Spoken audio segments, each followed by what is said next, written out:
Students, आज हम आगे के वीडियो में देखेंगे बैटल ऑफ बक्सर, जो कि पेज नंबर 8 पे है।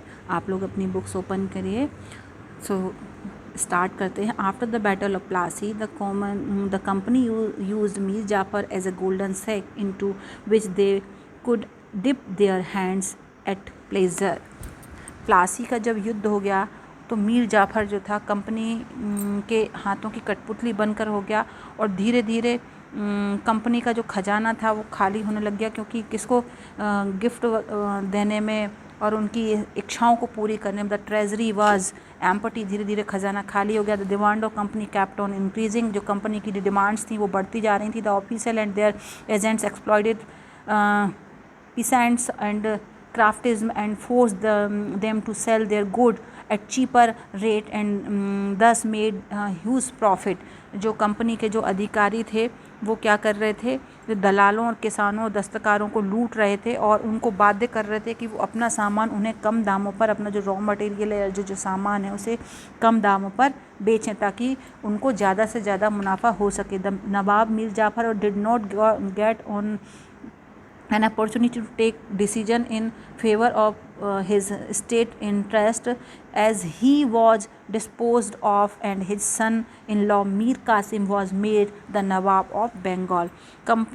जब मीर जाफ़र कोई कठोर निर्णय नहीं ले पा रहे थे, क्योंकि वो कंपनी के हाथों की एक तरीके से कठपुतली थे, तो कंपनी से जब उन्होंने कहा तो मीर जाफ़र को उनके नवाब की गद्दी से हटाकर उनके दामाद मीर कासिम को बंगाल का नया गवर्नर बना दिया गया था। Mir Kasim realised his position of utter dependence on the British company. He begin to consolidate power. जब कासिम को ये एहसास हुआ कि वो कंपनी पे बहुत ज़्यादा तरीके से निर्भर है, तो धीरे धीरे उन्होंने अपनी जो पावर है या शक्ति है उसको इकट्ठा करना शुरू कर दिया था। He dismissed loyal officer of English. He built a new military setup and the abolish the custom duties. उन्होंने क्या किया, जो कंपनी के जो अधिकारी उनके दरबार में थे उनको हटा दिया और एक नया मिलिट्री सेटअप नए सैनिकों के साथ शुरू किया। और जो चेक देना, जो टैक्स देना पड़ता था वो सभी को, व्यापारों की जो टैक्स थी वो सभी के ऊपर समाप्त कर दी। जिससे कंपनी को क्या हुआ, उससे जो टैक्स मिलता था कंपनी को, उससे कंपनी को भारी ज़्यादा नुकसान हो गया। These step proved disastrous for the company को काफ़ी नुकसान हुआ। Finally in the battle fought in 1763 फिर से युद्ध हुआ मीर कासिम और ब्रिटिश कंपनी में। The nawab of Awadh Shuja Uddaula was also Mir Qasim was defeated by the company force and he fled to Awadh. जो मीर कासिम की इस युद्ध में हार हो गई और वो अवध भाग गया। The nawab of Awadh Shuja ud-Daula was also against the British and Shah Alam, the fugitive Mughal emperor, has taken refuge in Awadh। तो जो नवाब अवध गया तो अवध में के जो नवाब थे शुजाउद्दौला वो भी अंग्रेज़ों के ख़िलाफ़ थे। इसी तरह मुग़ल एम्परर जो थे वो भी शाह आलम, वो भी अवध में अपना जीवन काट रहे थे। The three allies clashed with the company army at Buxar on 23 October 1764 and they were defeated. ये तीनों ने मिलकर बक्सर नामक जगह पर 23 अक्टूबर 1764 पर लड़ाई लड़ी, लेकिन इन तीनों की हार हो गई। Sirajuddaulah and Shah Alam in 1765 sign treaty with Clive. और सिराजुद्दौला और शाह आलम ने दोनों ने एक संधि कर ली 1765 में लॉर्ड क्लाइव के साथ में। ओके, सो हम पढ़ेंगे ट्रीटी विद द नवाब अवध और the English signed a treaty with the Nawab of Awadh and Allahabad in August 1765. What is the feature? Let us see. The English were to get rupees 50 lakhs as compensation for war and Awadh was be returned to the Nawab। Awadh के नवाब को 50 लाख रुपए हर जाने के तौर पर अंग्रेज़ों को देने थे और उसके बदले में वो अंग्रेज़ अवध को वापस नवाब को लौटा देंगे। नेक्स्ट है nawab of Awadh considered Allahabad Kara and adjoining area to Mughal emperor Shah Alam. उसके आस कड़ा और इलाहाबाद के आसपास का जो अवध का क्षेत्र अवध से पृथक कर अवध से हटा करके जो मुग़ल एम्परर थे शाह आलम उनको दे दिया जाएगा। Number 3, the British were to have complete control over Chunar fort, और जो चुनार फोर्ट था वो पूरी तरीके से अंग्रेज़ों के कब्जे में चला जाएगा। और fourth is the British were to have the right to tax free trade in the territory of Awadh. Awadh में की सीमा में या अवध में शासन करने के लिए उनके व्यापार को सुविधा मिलेगी, उन पर कोई भी टैक्स नहीं लगाया जाएगा। इसी के साथ साथ मुग़ल एम्परर शाह आलम से भी अंग्रेज़ों ने ट्रीटी की। वो ट्रीटी क्या थी? Kara, Allahabad and adjoining area और taken from Nawab of Awadh handed over the Mughal empire. Mughal empire को ये अवध से जो कड़ा और इलाहाबाद उसके आसपास के क्षेत्र मुग़ल बादशाह को दे दिए गए थे। The company agree to pay ₹26 lakhs every year to Mughal empire. Company जो अंग्रेज़ों को 26 लाख रुपए, अंग्रेज़ों ने मुग़ल बादशाह को 26 लाख रुपए वार्षिक देना स्वीकार किया कि कंपनी हर साल मुग़ल बादशाह शाह आलम को 26 लाख रुपए हर साल देगी। From Shah Alam the Mughal empire the company secured the diwani right to collect revenue of Bengal, Bihar and Orissa. इसकी सहायता के बदले में मुग़ल बादशाह जो थे वो अंग्रेज़ों को बंगाल, बिहार और उड़ीसा की दीवानी का अधिकार दे देंगे। 10 Mughal empire become a virtual prisoner of the English company.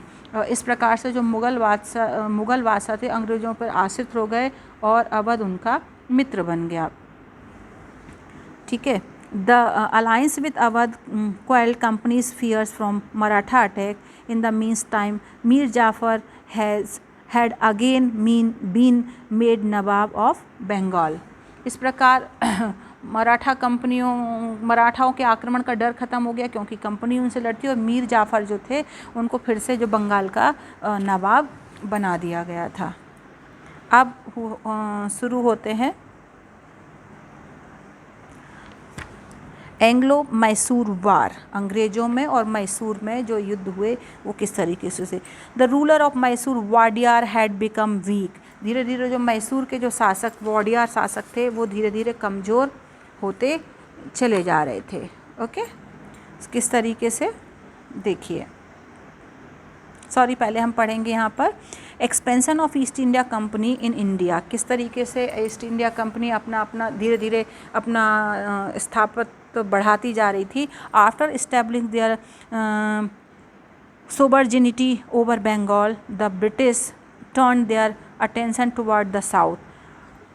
Bengal में अपनी सत्ता स्थापित करने के बाद वो अब साउथ की तरफ बढ़े। There were 3 major power in the south. South में 3 मुख्य शक्तियाँ थीं। द मराठास, एक तो Maratha, the Nizam of Hyderabad and Hyder Ali in Mysore. Hyderabad के निज़ाम और मैसूर में Hyder Ali. It become imperative for the British to keep these power divided and win the Nizam to their side।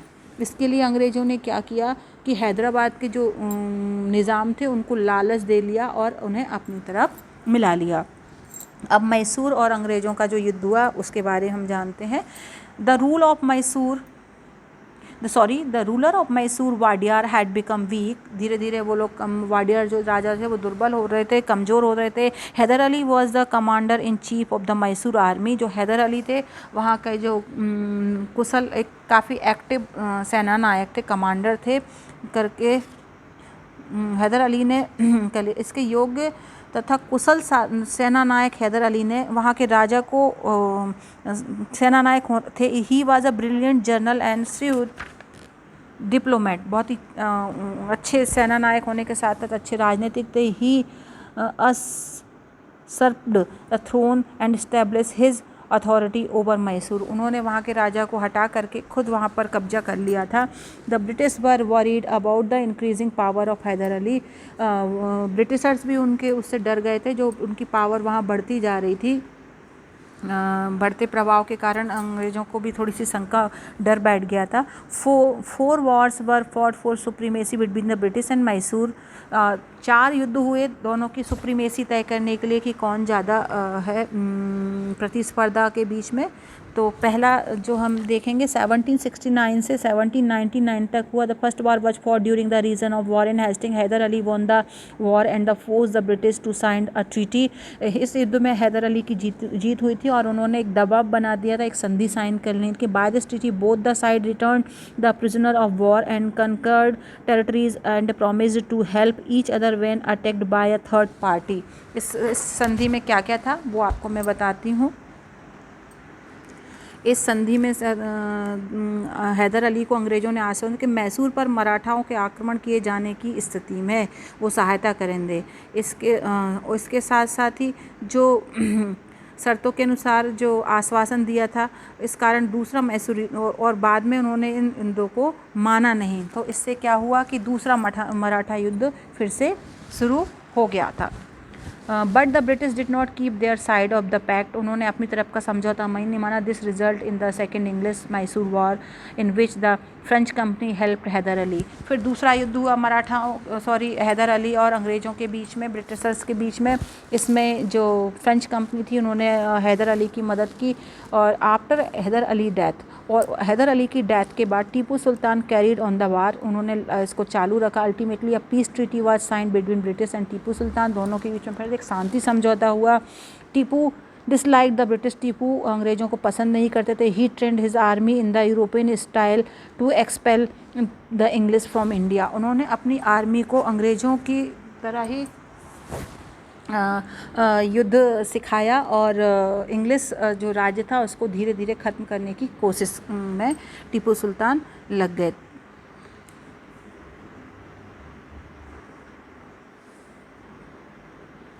इसके बाद having known the intention of Tipu Sultan, the British declared the third Anglo Mysore war. The Nizam and the Marathas were on the side of the English, so Tipu had to fight it alone. He was defeated by the British. According to the treaty, Tipu had to give away the most important part of his territory. अंग्रेज़ों को कुछ समझ में आने लग गया था, तो अंग्रेज़ों ने टीपू को दुर्बल करने के लिए, कमज़ोर करने के लिए जो मराठा थे वो अंग्रेज़ों से मिल गए थे। निज़ाम और मराठा दोनों अंग्रेज़ों से मिल गए थे। तो टीपू सुल्तान जो थे इस युद्ध में अकेले पड़ गए थे और इस युद्ध में उनकी हार हो गई थी। और फिर उनके बीच में फिर एक संधि हुई और इस ट्रीटी के बिहाफ में जो टीपू सुल्तान थे उनको अपना राज्य का बहुत बड़ा एरिया जो है वो अंग्रेज़ों को देना पड़ा था। Tipu again tried to establish his power, उन्होंने फिर अपनी पावर को, शक्ति को इकट्ठी करने की कोशिश की थी। He sent his envoys to Arabia, Kabul, Constantinople, France and Mauritius to appeal for help.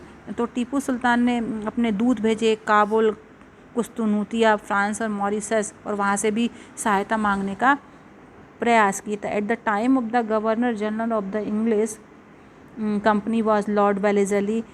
उस समय वहाँ के जो गवर्नर थे वो लॉर्ड वेलेज़ली थे।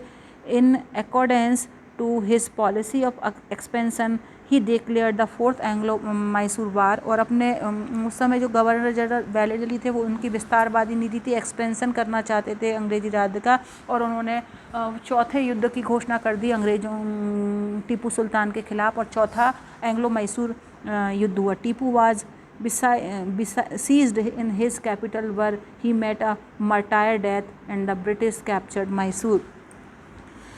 अपनी राजधानी की रक्षा करते हुए टीपू जो थे वो शहीद हो गए, वीर गति को प्राप्त हो गए, और उस तरीके से मैसूर पर अंग्रेज़ों का कब्जा हो गया।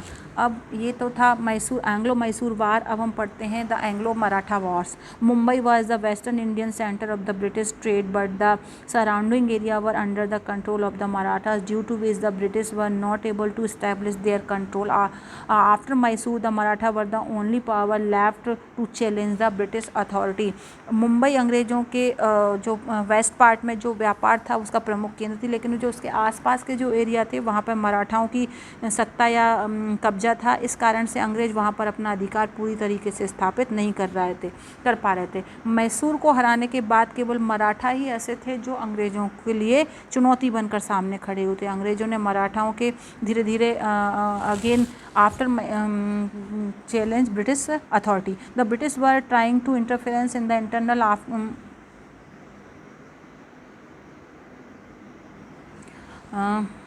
The British were trying to interference in the internal affairs of the Marathas. Unfortunately, in the Third Battle of Panipat 1761, the Maratha power was crushed by Abdali. After the death of the able Maratha ruler Mahadev Rao, Raghunath Rao, the uncle of the minor ruler, staked his claim for the throne. धीरे धीरे अंग्रेज जो थे वो मराठाओं के internal matters में हस्तक्षेप करने लग गए।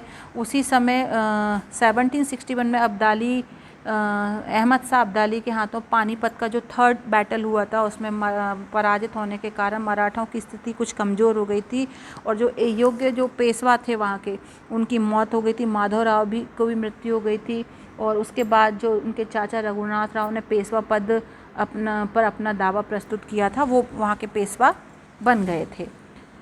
नाना Phadnavis and other Maratha sardar the Bhonsle, the Gaekwad, Scindia and the Holkars did not support him. तो जो रघुनाथ राव को जो सपोर्ट नहीं कर रहे थे कौन कौन, नाना फडणवीस, मराठा सरदार भोंसले, गायकवाड़, सिंधिया एंड होलकर, ये उनको सपोर्ट नहीं। Raghunath Rao entered into a treaty with the British and got their support. तो रघुनाथ राव ने अंग्रेज़ों के साथ एक समझौता कर लिया था। इस प्रकार से मराठाओं के मामले में भी अंग्रेज़ों को घुसने का मौका मिल गया था। ठीक है। In 1775 the first Anglo Maratha war was fought.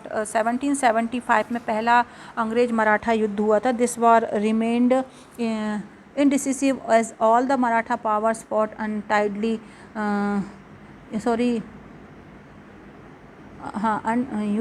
यूनिटेडली and for the near 20 years peace was maintained. सारे मराठा इस युद्ध में एक साथ होने के कारण और जीते और ये अनिर्णित रहा और लगभग 20 सालों तक उन्होंने अपना शासन शांतिपूर्वक किया। अब second Anglo Maratha war, Second Anglo-Maratha was fought during the reign of Lord Valerie when the contemporary Maratha ruler Bajirao Peshwa II had already signed a pact with the British. Lord Wellesley के समय लड़ा गया था और जो तत्कालीन वहाँ के जो पेशवा थे बाजीराव सेकंड, उन्होंने अंग्रेज़ों की सहायक संधि स्वीकार कर ली थी।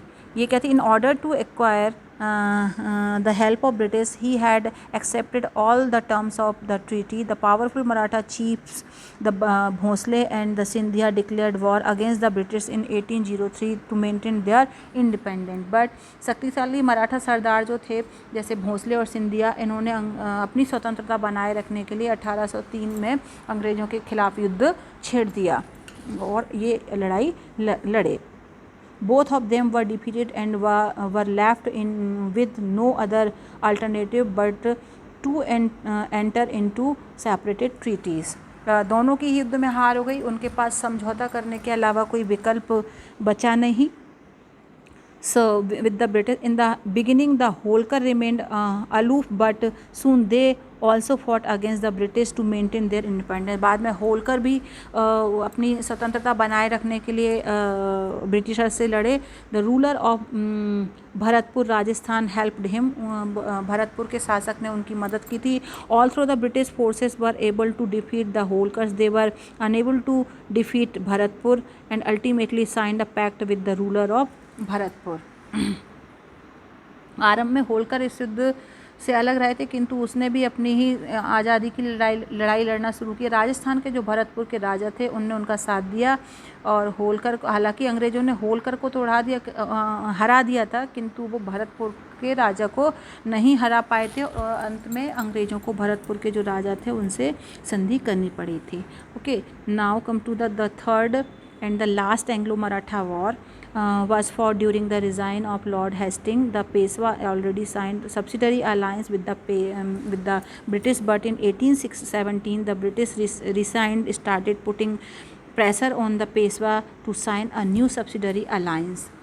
1817 से 1818 में लॉर्ड हेस्टिंग के शासनकाल में पहले से ही जो सब्सिडरी अलायंस थी, सहायक संधि थी, उसको स्वीकार कर चुके थे, लेकिन एक नई उन पर 1817 में एक नई सब्सिडरी अलायंस पर साइन करने के लिए दबाव डाला जाने लगा। परिणाम क्या हुआ? Pressure on the Peshwa to sign a new subsidiary alliance and to relinquish his position as the leader of the Maratha Federation. The Peshwa Bajirao II, angered the continuous interference by the British, declared on war on them. लगातार हस्तक्षेप करने के कारण जो Bajirao second थे उन्होंने अंग्रेज़ों के खिलाफ युद्ध की घोषणा कर दी। ठीक है। The Bhonsle and the also declared war against the British. इसी के साथ साथ भोंसले और होलकर्स ने भी ब्रिटिशर्स के अगेंस्ट में लड़ाई की घोषणा कर दी। The Britishers defeated the Holkars, the Bhonsle and the Peshwa in separate wars. Britishers ने उन सबको अलग अलग युद्धों में आसानी से हरा दिया।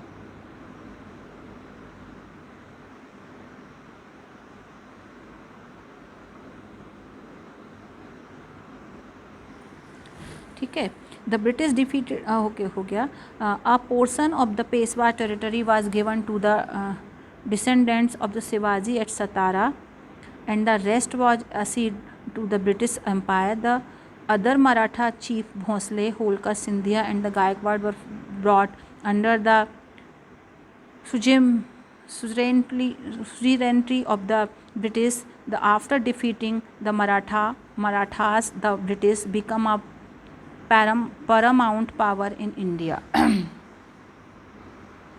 पेशवा के राज्य का एक बड़ा सा भाग शिवाजी को दे दिया गया और बाकी अंग्रेज़ों को मिल गया। और जैसे अन्य मराठा सरदार थे जैसे भोंसले, होलकर, सिंधिया और गायकवाड़, इनको भी इनकी जो पॉलिटिकल और जो मिलिट्री जो पावर थी उसको कम करके अंग्रेज़ों ने अपने अधिकार में ले लिया। और धीरे धीरे इस तरीके से मराठा शक्ति भी ख़त्म हो गई भारत में और अंग्रेज़ भारत के प्रमुख सत्ताधारी या प्रमुख पावर बनकर यहाँ पर पैरामाउंट में सत्ताधारी बनकर उभर कर आए। Okay, so that's in this topic.